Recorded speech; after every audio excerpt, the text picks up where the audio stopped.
The first series win for the Halos in, maybe a little over a week, and the Angels feel like they're back. We're not going to get too excited. They're only at 500, right? Feels good to win, and we got to talk about it. It's time to get locked on with Mike and John, and this is Locked On Angels. You are Locked On Angels, your daily Los Angeles Angels podcast. Part of the Locked On Podcast Network, your team every day. Thanks for making Locked On Angels your first listen of the day. You can find us anywhere you get your podcasts, including Apple Podcasts, Spotify, and SiriusXM by searching Locked On Angels. And the best way to help us out is by giving us a rate and a review. And if you're watching on YouTube, make sure that you're subscribed and click that bell to be notified every time a new episode drops.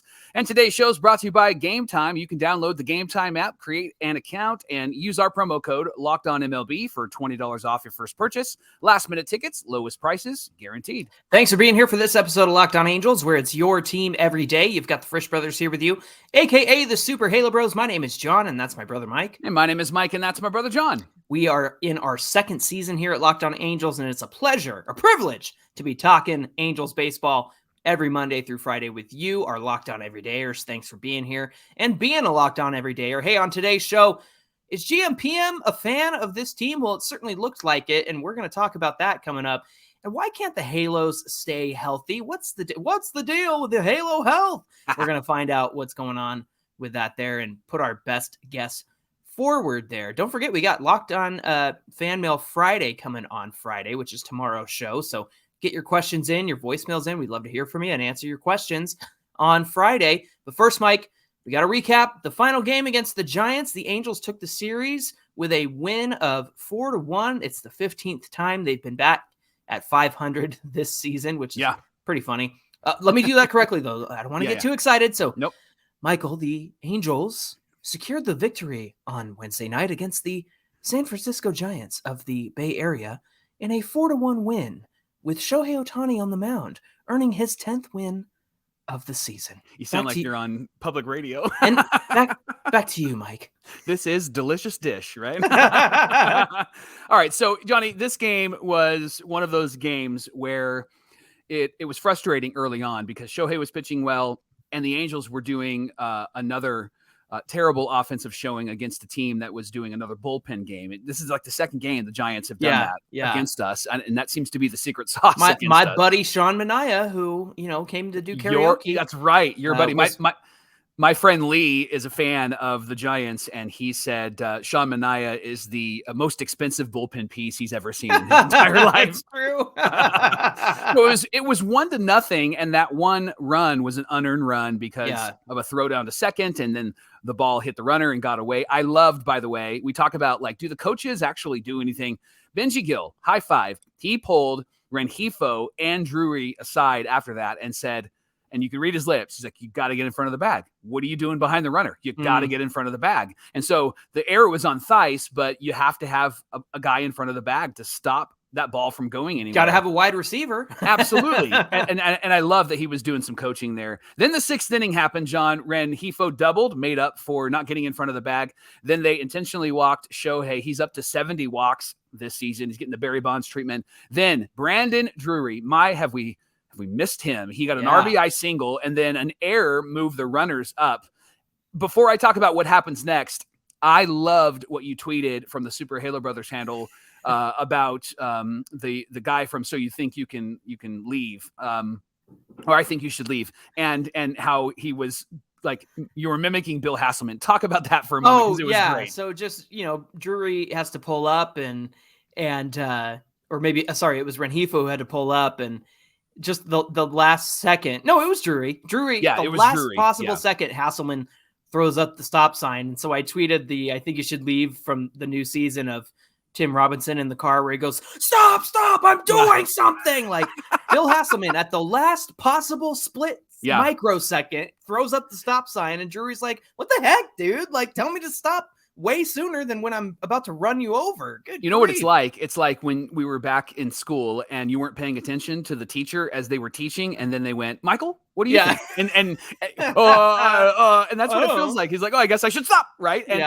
And so he's made some terrible calls over there. And I mean, it seemed obvious that you wanted to hold the runner because the ball was already coming back in. Yeah. But what was great is they got to second and third because there was an error, and then Mike Moustakas How about him being the best pickup for the Angels this season, right? Mike, I said it I said it to you, and I think I said it to a couple friends, that Mike Moustakas has done more to endear himself to Angel fans. Yeah. The villain of 2014 and 2015 of the Kansas City Royals has done more to endear himself to Angel fans in 2 months than Anthony Rendon.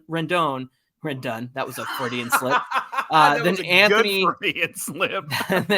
Rendon has done in 2.5 years. Right. So Mike has done more in that short amount of time. It's like you always tell me about when Torrey Hunter in his first year came over, and did he walk it off or a grand slam? He had a walk-off home run early on in his Angel career. Yeah. And it was just like, oh, Torrey's here. And here we go. Let's roll. And I know Moose he's on the back nine of his career, and he was, kind of wasting away on the Rockies and whatnot after years on the Reds. And man, he's just found new life with us. And listen to this, his 3-run homer that he hit. He now has 4 3-run homers since coming over from the Rockies. Best play in baseball. And I think all of them have either tied the game or put the Angels ahead. So talk about clutch hitting from Mike Moustakas, man.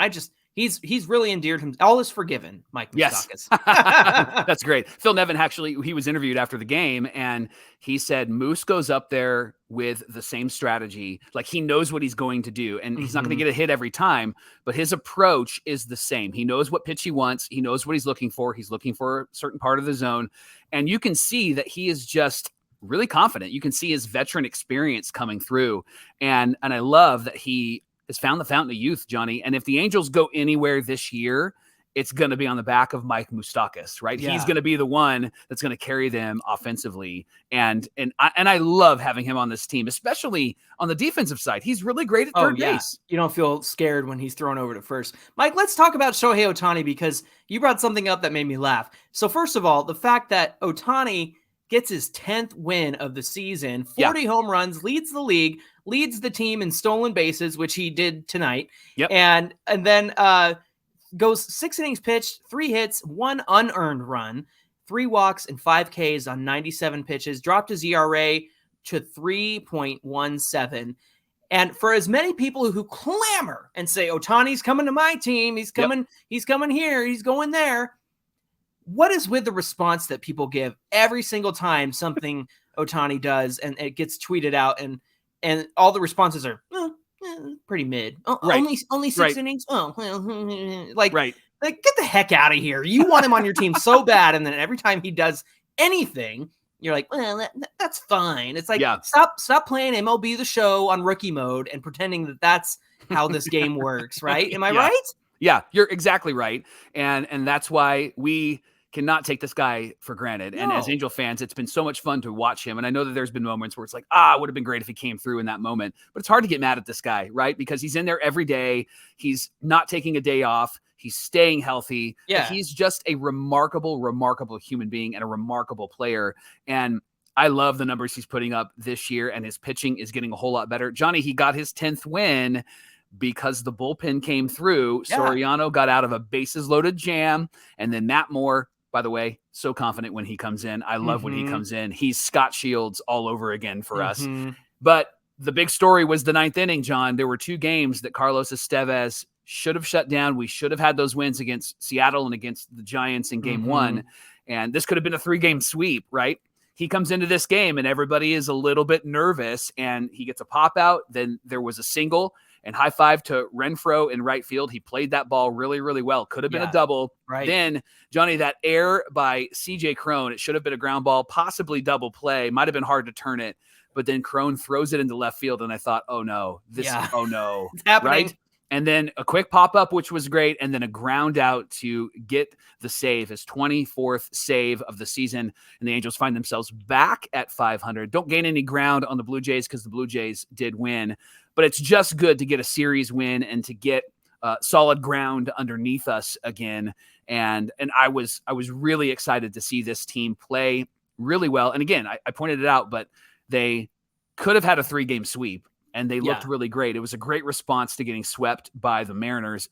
love that they really rose to the occasion in this series. They had to lose the game that I was at, so great. Right. I guess the trick here, Mike, is that we have to go to the games together. We can't go separately because you lost one. I did this year, and I lost one. So Yep. I guess we'll just have to show up next time we really need a W. And speaking of big W's, I'm wearing the giant A for a giant W on Wednesday night. So there's your celebration. Take your negativity and stuff it. I'm celebrating this series win. That's what I'm talking about. It was good. It was really good to see. Yep. Hey, listen, the Angels are back at it on Friday. They're headed to Texas, and they're going to Houston to play the Astros. 5:10 Pacific time on Friday. That means there's no game today, so get your questions in so we can answer them on Friday. But they are back at it 5:10 Pacific on Friday. Catch every pitch of the Angels hometown broadcast on SiriusXM with the SXM app. Just search Angels. And coming up on Locked On Angels, why can't the Halos stay healthy? Well, we have some thoughts about that, and we're not professional doctors, but we do have some, ideas that might come to mind. So we'll talk about that coming right up. Today's show is brought to you by the Game Time app. If you want to go to that game on Friday against the Astros and you're in that area, man, use the Game Time app to get your tickets. It's fast and it's easy, and they got tickets up until the day of the event. And it's not just for baseball. They have football, basketball, concerts, comedy, theater, and more. And with the Game Time guarantee, you'll always get the best price, and you get event cancellation protection. On the Game Time app, you can buy tickets in a matter of seconds, literally 2 taps, and you're all set. See the images of where you're going to sit before you buy them, and then you know where you're going to be when you arrive. Tickets are sent directly to your phone. Don't have to dig through any emails. And if you find tickets in the same section and same row for less, Game Time will credit you 110% of the difference, so you get your money back plus 10%. That's kind of nice. So grab tickets without all of the stress with the Game Time app. Download it right now. Create an account. Use our promo code LOCKEDONMLB for $20 off your first purchase. There are some terms that do apply. Again, create an account. Use our promo code LOCKEDONMLB for $20 off. Last minute tickets, lowest prices guaranteed. Thanks for making Locked On Angels your first listen of the day. Hey, Locked On Everydayers, don't forget it's Fan Mail Friday tomorrow, so get your questions in. You can even give us a call on our voicemail line and leave a 30-second message for us, 714-409-6396. That number will be in the episode description below. Don't forget the Angels are back at it on Friday after a much-needed day off today. I know it's a travel day, but still, you got to enjoy the time that you're not playing baseball so you can rest and recover. You can catch every pitch of the Angels hometown broadcast on SiriusXM with the SXM app. All you got to do is search Angels. Johnny, you and I are not doctors, but we pretend to be doctors on this podcast. That's and we're right. going to talk about the Angels' inability to stay healthy. It seems like every year the narrative is always about health. And right now, I saw this stat, blew my mind. Angels have an active payroll of $113.5 million and an injured payroll of $102.3 million, John. Oh, great. And they're like leading the way. No other team is even close to that. I think the Yankees are the closest. They have $76 million on the IL right now. Everybody else is around 50 and below. The way that this team is constructed, there's an expectation that they can get 10 plus WAR from Trout and Rendon. They're paying $76 million, and all they've gotten is 3.3 WAR, and most of it is from Mike Trout, who is close to coming back, which is exciting. Johnny, this isn't really the first time that this has been the narrative. It feels like in the last 10 years, this has happened a whole lot, especially with Trout and Rendon. I can think of some names. I can think of like Garrett Richards. I can think of Josh Hamilton. Even Howie Kendrick was in there for a time. Well, let me give other names. Give me some other names because you mentioned Garrett Richards. I mean, he had the knee injury, but then he had an arm issue. You had Andrew Heaney, who had to have Tommy John. Like even Ohtani, like they kind of knew that he was going to need Tommy John that first year he came over, right? Yeah. And so that was kind of expected. Man, I'm trying to think. Nick Tropiano was written off because he was a starter for us and he got hurt. And was Tyler Skaggs hurt when he was with us, or did he? Tyler Skaggs had Tommy John. Yeah, that's right. It was with us. 2014 season, and that's when Shoemaker stepped in and really helped save that season. And then, if you remember, they were running out Corey Rasmus to be like an opener. Yes. At the end of the season. That's right. And so and then also Richards was hurt that year and hurt his knee. And so with the absence of Skaggs and Richards, Shoemaker really stepped up in their absence. But Mike, it's just it's one thing after another, man. It's It's a matter of the arms are falling off our pitchers, and they never seem to stay healthy over the last decade. This year, it's a little bit less than that. I know Austin Warren and Jose Quijada are getting Tommy John right now, but at least our rotation has been relatively healthy other than Jose Suarez, but I think we've gotten along just fine without him. But yeah, it's just been injury after injury after injury. Justin Upton and his turf toe of doom that lasted, all season that year. Like, good grief, man. So it's been an awful decade for the Halos in terms of health. Turf toe of doom. That one got me. And when you look back, Johnny, I was looking back at the early 2000s, the 2000 to 2009 season when the Angels had a really great run, and the Stars averaged around 140 games that year. So they weren't really missing a lot of games. It's Salmon, Anderson, Gloss, and Erstad, and those guys. Interesting note, when they had major injuries, it was the non-playoff years. It was the years where they were really struggling. There were a couple of examples in playoff years where they were able to really fill the roles well. Remember Reggie Willits in 2007 came up, and what I loved about Reggie is they put him in a position to be who he is, not try to be somebody else. I think that's why Mike Moustakas is working for us. They're just like, dude, just be you. And it's working. And then Juan Rivera filled in for Vlad Guerrero in 2009 when Vlad was hurting. So I'm laughing because I went to Angels Dodgers at Dodger Stadium in 2009, and we were sitting behind Rivera in right field, and there was a Dodger fan trying to get under his skin, but he kept going, Rivera! I was like, yeah, that would annoy me too if I was Juan Rivera. Yeah. Rivera! Johnny, so obviously all Angel fans know that we've really struggled with staying on the field. And then there's Shohei Ohtani, who has not struggled, and he's playing two positions. Yeah.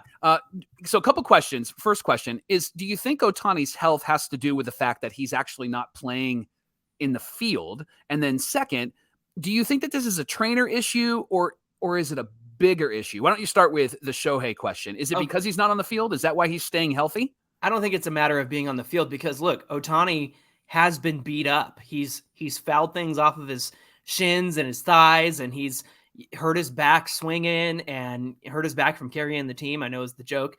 And so the fact that he's not playing the field, I don't think matters. I think he's doing just as much work, if not more, than some of those other guys out there. But Mike, I think the reason why he avoids the injured list and has avoided the injured list is the fact that, one, he plays through his injuries. And maybe that's to his advantage in the sense that he isn't playing the field. Like, if your legs are beat up or whatever, you still feel good about going up and hitting on your non-pitching days, right? Yeah. So maybe that's to his advantage, if I'm just being honest. But the other side of it is, I don't think anybody tells Ohtani what to do. I think you're right. I think he manages his own schedule. He manages his own body in terms of, rest and recovery. And I think he's got he's the cheat code because he's got the code figured out for himself. He knows how much sleep he needs. He knows how to eat. He knows how to stretch. He knows how to exercise. He knows when to do enough and when not to do too much. And you hear about that all the time from guys like Phil Nevin of just, hey, he'll do his workload and he knows his workload better than anybody else. So I think he's an outlier because he knows himself so well. And I think that speaks to not only his dedication to his craft, but it speaks a lot to the training staff. Like, don't go near Ohtani. Don't give him any advice. Don't tell him what to do and things like that. Now, when it comes to the training issue, it's frustrating because we've had this conversation for 10 years and we see injuries up and down the roster, and mostly it was pitching. Now we're seeing more position player injuries. And so it makes you wonder, what is the training staff doing? My question is, do they not invest enough money into the training staff? And I know that they've had the same staff and Mike Frosted has been there the last 2 years, but we always say, like, you got to fire the training staff. Well, they have. They've replaced them time and time and time and time again. And yet these guys are still getting hurt one way or another.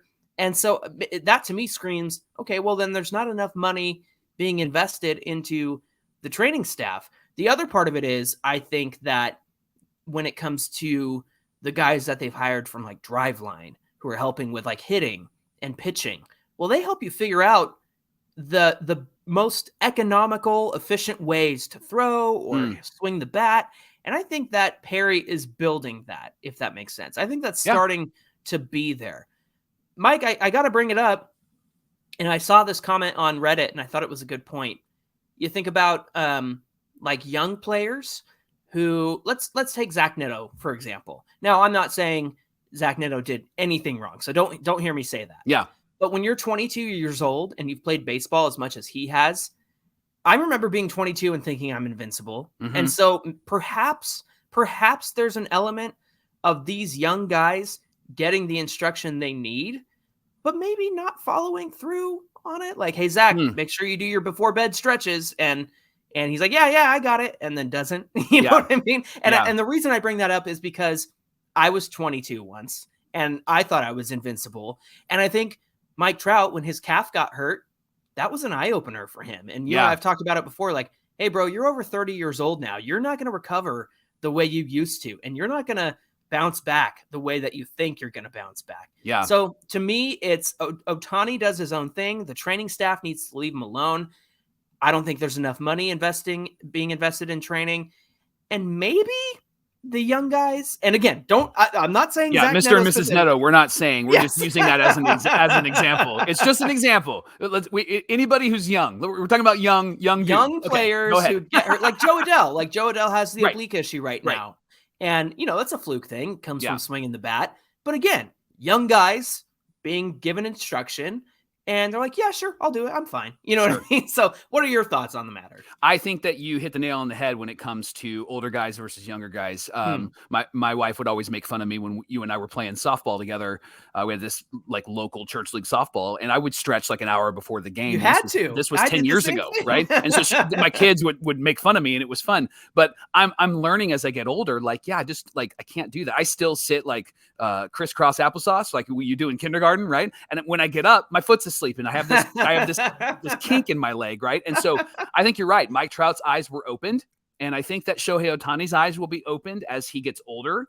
And I think some of these young guys, you just kind of play through it, right? And which endears them to us. This is why we love them. But you just play through it. And I think maybe what this training staff needs to do is say, hey, let's take a couple of games off, because I think now what we're seeing with Neto is the inflammation is deeper. And it might have happened in some of those games where he's diving and making incredible plays and doing incredible things when he probably didn't need to be out there at that point. Yeah, and to that point too, it is frustrating as a fan, and I'm sure it's frustrating to the players too, when you think about you get this information like Griffin Canning. Oh, he's just dealing with soreness. Well, now he's on the IL. Yeah. And I understand it's basically skipping a start or two for Griffin Canning. Right. But there's a constant issue with the Angels of, oh yeah, I'll be back in a day. I'll be back by Friday. Oh, he's going to be on the IL. His head fell off. His head fell off. Yeah, exactly. So I think that's really what the heart of the issue is. And what amplifies all of these health issues is the fact that the communication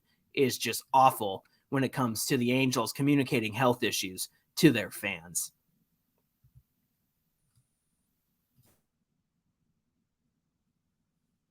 John, Tuesday night, I'm watching the game, and it's Dominic Leone in he's trying to shut the game down. And the camera on Bally Sports pans to the box seats, and I see Perry Minasian leaning up against the rail with his chin on his arms, and you could just see him like stressed. You can see him stressed. I think he buried his face in his arms at one point. Yes. I think that was on the Japanese broadcast of the game too. You saw him like full on head down. Like, and I don't know if he's a religious man, but it looked like he was praying, you know? And so, but what I loved then is when the Angels got the final out, he got up, fist pumped, and then he high-fived somebody as he left. And not that we've ever questioned if he's like all in and he's a fan of this team, but that was a moment that we talk about endearing yourself to the fan base. Man, that was a moment, more than his moves and the things that he's done, that endeared me to him as our general manager. I really think, Johnny, he's been, and it hasn't really been hard, but he's been our best general manager since Bill Stoneman was around. Yeah. And even, Bavasi, when he was here beforehand, I think that Perry has really done an incredible job. It looks like he has a plan. It looks like he knows what kind of player he's going after, and he has the guts to do whatever is necessary to make this team a whole lot better. I love the Zach Nettos of the world. I love these young guys he's bringing in, the Nolan Shanuels. I love these guys because I think that they bring a whole lot of energy and a whole lot of passion. And I think that over the next couple of years, as we see these guys join the Major League roster, this team's going to have a completely different vibe. And I loved that moment. And I love that he's our general manager. And I think that he has to be somebody that's with us longer than, I think he has one more year. I think that they have to re-sign him and bring him back because he is somebody that really has changed the face of this team. Do you agree? Yeah, absolutely. I mean, look, his first season was 2021. And I feel like every year he's made better moves. I feel like the team has improved each season. I know that 22 was kind of a disaster compared to 21, but when you think about what he did and who he went out to get, I think that he made moves before 22 to help the team be better.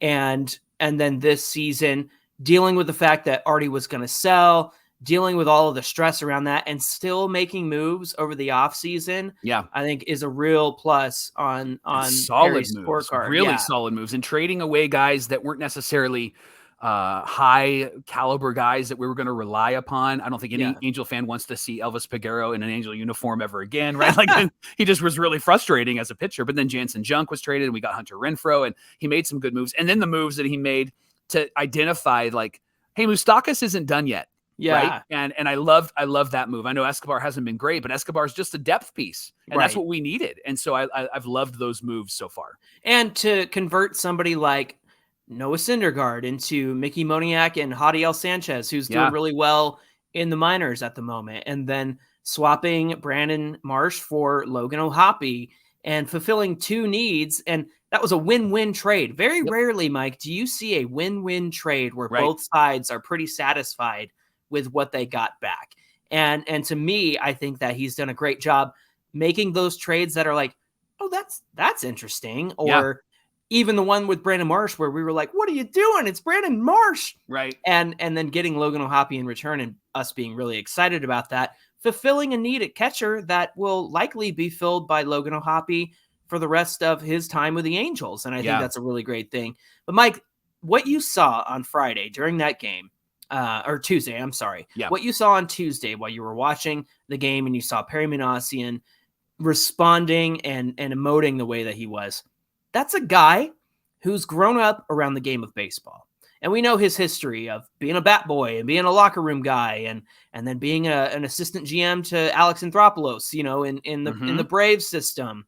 And now he's on his own doing his own thing. By the way, Braves fans were very kind to Angel fans during that series last week in terms of talking about like, hey, we're rooting for you guys and we like Perry Minasian. And hopefully he's learned something from Alex since he's moved on. And so I thought that was pretty cool. Appreciate that. But all of that to say, this is a guy who grew up around baseball and understands it. And I think that's why he's so emotionally attached to what's going on the field. This is worlds different than Dave Cavall and John Fisher up in Oakland with the A's. They couldn't give a rip about the team. Right. They just want to make money. And I think Perry Minasian is the one positive of the front office whose goal with the Angels is, don't get it twisted, to make money. And that's what they've done. They've turned the Angels into a marketing machine over the last 10 years. But Perry Minasian is the one bright spot and the one baseball guy that's left in that front office